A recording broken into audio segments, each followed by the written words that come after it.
नमस्कार दोस्तों, आप सभी का स्वागत है यूट्यूब चैनल डी गार्डन में।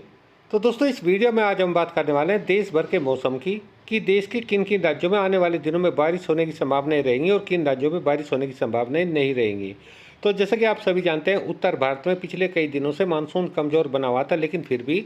उत्तरी राजस्थान, पंजाब, हरियाणा, एनसीआर, दिल्ली और पश्चिमी उत्तर प्रदेश के साथ साथ पूर्वी उत्तर प्रदेश के भी कुछ भागों में रुक रुक करके अलग अलग स्थानों पर खंड वर्षा के तौर पर हल्की या हल्की से मध्यम बारिश की गतिविधियां अलग अलग स्थानों पर देखी जा रही थी। हालांकि इन राज्यों के ज्यादातर भागों में तो बारिश होने की संभावनाएं बहुत ही कम थी, लेकिन फिर भी कुछ भागों में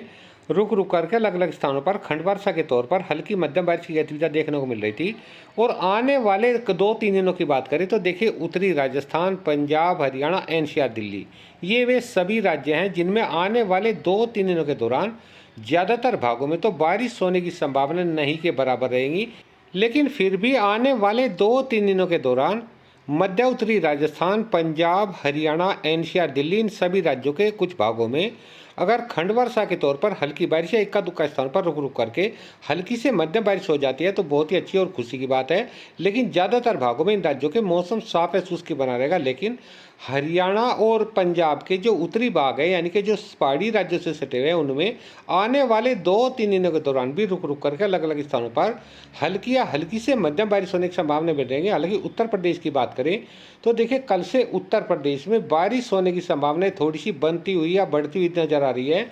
चाहे पश्चिमी उत्तर प्रदेश हो, चाहे पूर्वी उत्तर प्रदेश हो, यानी कि आने वाले 2-3 दिनों के दौरान 24-25 अगस्त तक आप मान सकते हैं उत्तर प्रदेश के ज़्यादातर भागों में रुक रुक करके अलग अलग स्थानों पर हल्की या हल्की से मध्यम, कुछ भागों में तेज बारिश होने की संभावना बनी रहेंगी।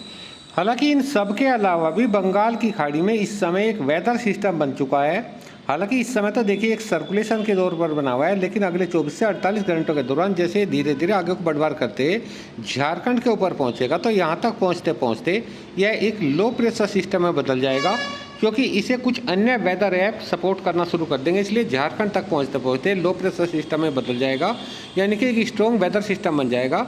और यह स्ट्रॉन्ग वेदर सिस्टम देश के किन किन राज्यों को ज़्यादा प्रभावित करने वाला है या किन राज्यों पर इसका ज़्यादा असर देखने को नहीं मिलेगा, क्योंकि इस स्ट्रॉन्ग वेदर सिस्टम का यूट्यूब पर काफ़ी हल्ला मचा हुआ है कि एक वेदर सिस्टम आएगा और देश के कई राज्यों को भारी बारिश देगा। तो इसके बारे में थोड़ा सा विश्लेषण कर लेते हैं ताकि आप सभी भाइयों को पता चल सके कि इस वेदर सिस्टम का किन किन राज्यों पर असर होगा। तो सबसे पहले बात करते हैं देखिए इसके ट्रैक की। तो दोस्तों, अगले 24 से 48 घंटों के दौरान ये झारखंड के ऊपर पहुँच जाएगा, जिससे बिहार, झारखंड, पश्चिम बंगाल, उड़ीसा, छत्तीसगढ़ और पूर्वी मध्य प्रदेश के साथ साथ उत्तर प्रदेश के भी काफ़ी भागों में हल्की या हल्की से मध्यम में, कुछ भागों में अच्छी तेज बारिश होने की संभावनाएं बन जाएंगी। लेकिन झारखंड के ऊपर पहुंचने के बाद में यह वेदर सिस्टम 24-25 अगस्त से और 26-27 अगस्त तक छत्तीसगढ़ के उत्तरी भागों से और मध्य प्रदेश के मध्य भागों से होते गुजरात की ओर बढ़ेगा, यानी कि गुजरात के पूर्वी भागों पर यह वेदर सिस्टम लगभग 26-27 अगस्त तक पहुँच जाएगा। यानी कि झारखंड, पश्चिम बंगाल, उड़ीसा, छत्तीसगढ़, पूर्वी मध्य प्रदेश, बिहार, मध्य प्रदेश और महाराष्ट्र के भी काफ़ी भागों में 24-25 अगस्त से जो अच्छी तेज भारी बारिश की गतिविधियाँ शुरू होंगी वे लगभग 27-28 अगस्त तक बनी रहेंगी, क्योंकि 27-28 अगस्त तक यह वेदर सिस्टम मध्य प्रदेश के ऊपर से होकर के गुजरात के पूर्वी भागों पर पहुंच जाएगा और गुजरात के पूर्वी भागों तक पहुंचते पहुंचते यह लो प्रेशर सिस्टम और भी ज़्यादा मजबूत बनने की संभावनाएं दिखाई दे रही है। यानी कि लो प्रेशर सिस्टम की कैटेगरी से या डिप्रेशन या फिर डीप डिप्रेशन की कैटेगरी तक पहुंच सकता है, यानी कि एक मजबूत वेदर सिस्टम बन सकता है। क्योंकि जिस समय तक यह गुजरात के पूर्वी भागों पर पहुँचेगा उस समय तक कुछ इसे अन्य वेदर ऐप सपोर्ट करना शुरू कर देंगे। जैसे कि इस समय अरब सागर में एक सर्कुलेशन बना हुआ है जो कि 26-27 अगस्त तक महाराष्ट्र के ऊपर से होकर के गुजरात के ऊपर बने इस वेदर सिस्टम तक पहुंच जाएगा, यानी कि इसी में मर्ज हो जाएगा, मिल जाएगा, जिससे लो प्रेशर सिस्टम डिप्रेशन या फिर डीप डिप्रेशन की कैटेगरी में पहुंच जाएगा, जिससे गुजरात के तमाम इलाकों के साथ साथ महाराष्ट्र के उत्तरी भागों में और पश्चिमी मध्य प्रदेश और राजस्थान के भी दक्षिणी पूर्वी भागों में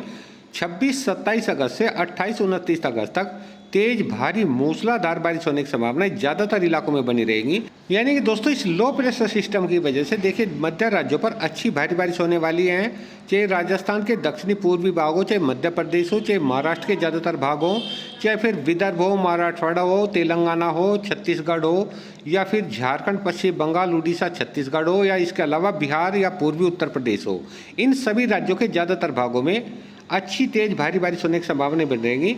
लेकिन मैदानी राज्यों की बात करें यानी कि मध्य उत्तरी राजस्थान, पंजाब, हरियाणा, एनसीआर, दिल्ली और पश्चिमी उत्तर प्रदेश पर इस वेदर सिस्टम का कोई ज़्यादा खास असर देखने को नहीं मिलेगा। हालांकि इन राज्यों के ज़्यादातर भागों में 26 अगस्त से और 28 अगस्त के बीच में तेज हवाएं चल सकती है और तेज हवाओं के साथ में बौछारें गिर सकती हैं, तेज बारिश आ सकती है या कुछ इलाकों में हल्की से मध्यम बारिश हो सकती है, लेकिन उनके साथ में काफ़ी तेज हवाएं चलने की संभावनाएं बनी रहेंगी। ऐसी संभावनाएं फिलहाल दिखाई दे रही हैं, क्योंकि फिलहाल के हिसाब से मैं आपको बता रहा हूँ और आप सभी जानते हैं। देखिए अभी कई दिन का समय है 26-27 अगस्त को, तो देखिए कई बार वेदर सिस्टमों में बदलाव हो जाता है और बदलाव होने की वजह से जो बारिश की गतिविधियां जिन राज्यों पर दिखाई देती है वे कई बार दूसरे राज्यों पर पहुंच जाती है। ऐसा कुछ भी देखने को मिल जाता है। तो इसलिए कई दिनों का समय है, फिलहाल तो यही दिखाई दे रहा है, इसी हिसाब से वेदर सिस्टम दिखा रहे हैं। और इससे आगे जो भी देखिए बदलाव होता है या कोई बदलाव होने की संभावना बनती है उसके बारे में हम आपको जानकारी देते रहेंगे। कहने का मतलब यह है कि कुल मिलाकर के इस लो प्रेशर सिस्टम का असर देश के मध्य पूर्वी राज्यों में तो अच्छा देखने को मिलेगा,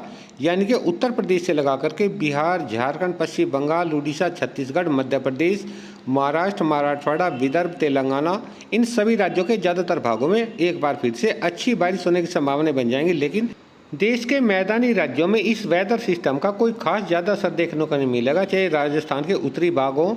चाहे पंजाब हो, हरियाणा, एनसीआर, दिल्ली हो, चाहे पश्चिमी उत्तर प्रदेश हो। इन राज्यों के ज़्यादातर भागों में तेज हवाएं चल सकती है, कुछ भागों में हल्की मध्यम बारिश हो सकती है। ऐसी संभावनाएं फिलहाल दिखाई दे रही है। तो दोस्तों इससे आगे का जो भी वेदर अपडेट होगा उसके बारे में हम आपको जानकारी देते रहेंगे। मिलते हैं एक नई मौसम खबर के साथ, तब तक के लिए सभी दोस्तों को नमस्कार।